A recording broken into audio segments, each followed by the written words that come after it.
પોરબંદર જિલ્લાના બખરેલા ગામના ખેડૂતો માટે જીવાદોરી સમાન હમીરસર તળાવના રિપેર કામમાં મોટા ભ્રષ્ટાચારનો આક્ષેપ થયો છે.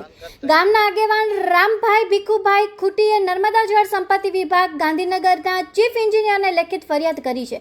ફરિયાદ મુજબ તળાવ રિપેરનું કામ માઇલસ્ટોન એન્જિનિયરિંગ પ્રાઇવેટ લિમિટેડ કંપનીને આપવામાં આવ્યું હતું. કંપની સાથે 30/8/2024ના રોજ કરાર થયો. કરારમાં 4 મહિનાની મર્યાદા હતી, પરંતુ 70થી વધુ સમય વીતી ગયા. માત્ર 25% જ કામ કરવામાં આવ્યું. ગ્રામજનોએ સૌથી મોટો આક્ષેપ તો એ છે કે કંપની અને અધિકારીઓની મિલીભગતથી ઇરાદાપૂર્વક કામ ધીમું રાખવામાં આવ્યું. વરસાદ બાદ ડેમમાં પાણી ભરાય પછી બિલ બનાવી ભ્રષ્ટાચાર કરવાનું ષડયંત્ર છે. આ અંગે વિડીયો રેકોર્ડિંગ પણ પુરાવા તરીકે રજૂ કરીએ છીએ. ખરલા ગામે હમીરસર તળાવ કરીને વર્ષો જૂનું તળાવ છે. ત્યાં 2,87,00,000 જેવી માતબર રકમ આ વખતે સરકારશ્રી દ્વારા મંજૂર કરેલી. એ મુજબ માઇલસ્ટોન એન્જિનિયરિંગ પ્રાઇવેટ લિમિટેડ નામની કંપનીએ ટેન્ડર ઉપાડી અને એને કામ ચાલુ કરતા કામ થોડાક દિવસ થતા પછી આજુબાજુના જાગૃત ખેડૂતોએ એને ગુમરો ચક્કર મારી સાઈડ ઉપર કાંઈ કામગીરી નથી થતી. એનું કામ એ હતું કે બાજુમાં હમીરસર તળાવની બાજુમાં એક બીજી કંપની પાસે કેનાલ કરાવી. એ કેનાલનો માલ પાસ થાય એ પારમાં એ લોકો બિલ પાકી જાય પછી આ લોકોને બિલ પાકી મૂકવા માટે એટલી વખત અમને લાગી અંદાજે કોઈ પણ ખેડૂતને લાભ થાય એ મુજબ 1% કામ નથી થયા. એટલે અમને વારંવાર 1906 પહેલી રજૂઆત સોરઠિયા સાહેબને કરી, કાર્યપાલક ઇજનેરશ્રીને. પછી બીજી વખત 22 તારીખે અમે આરટીઆઈ મારી કે ભાઈ અમને કામનું કઈ રીતના કરવાનું આપો. એને ઢીલી નીતિને લીધે 20-22થી અમને એ નોટિસ જવાબ આપ્યો છે. અને હવે આગળ જે સ્થળ ઉપર વારંવાર અધિકારીને બોલાવતા કોન્ટ્રાક્ટરને રજૂઆત કરી છતાં પણ કામગીરી ના થઈ.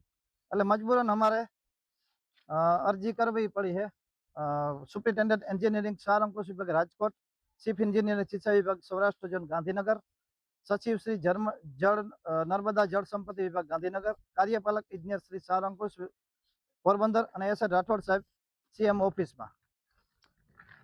અને આ બે એવું કીધું કે નોટિસ આપી છે. અમે નોટિસને માગી કે ભાઈ નોટિસનો કોપી અમને આપો, તો એ આનાકાની કરે કે અમે ના આપી શકીએ કે ના આપીએ, કારણ કે એને નોટિસ મારી જ નથી.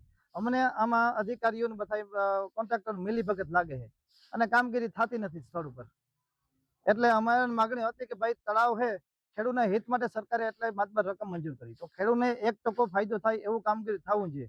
એ છતાં એની એક પણ બકેટ કે આજે 1000 CM કે માલ ત્યાંથી કાઢ્યો નથી તળાવમાંથી, તો ખેડૂતને ફાયદો ક્યાંથી થાય? જો ઊંડું કરે અને એમાં પાણીનો સંગ્રહ થાય તો ખેડૂતને ફાયદો થાય, બાકી તો ક્યાંય ખેડૂતને ફાયદો થાય એવું છે નહીં.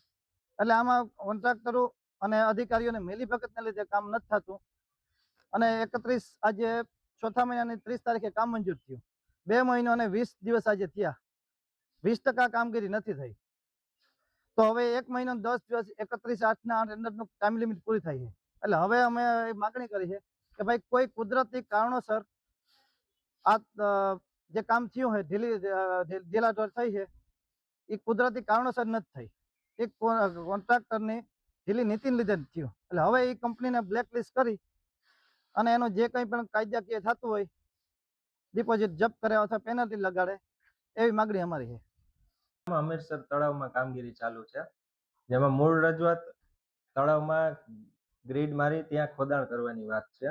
ખોદાણની કામગીરી હજી પૂર્ણ થયેલ નથી, તો તે તાત્કાલિક પૂરી કરાવવા માટેની જે રજૂઆત છે એની વહેલાસર કાર્યવાહી પૂર્ણ કરવામાં આવશે.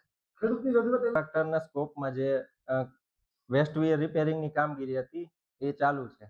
બાકી પાડો અને પિચિંગની કામગીરી હતી. પાડા માટે શરૂઆત જ્યારે વર્ક ઓર્ડર આપ્યો ત્યારે પાણી ભરાયેલ હતું તળાવમાં, તો ત્યારે કામગીરી ખોદવાની શરૂ નહોતી થઈ એટલે એમાં વિલંબ થયો. અત્યારે કામ સ્થળ ખુલ્લું છે, અત્યારે કામગીરી પ્રગતિ હેઠળ છે. હવે આમાં વિલંબ કરવામાં આવશે તો કાયદેસર કાર્યવાહી કરવામાં આવશે.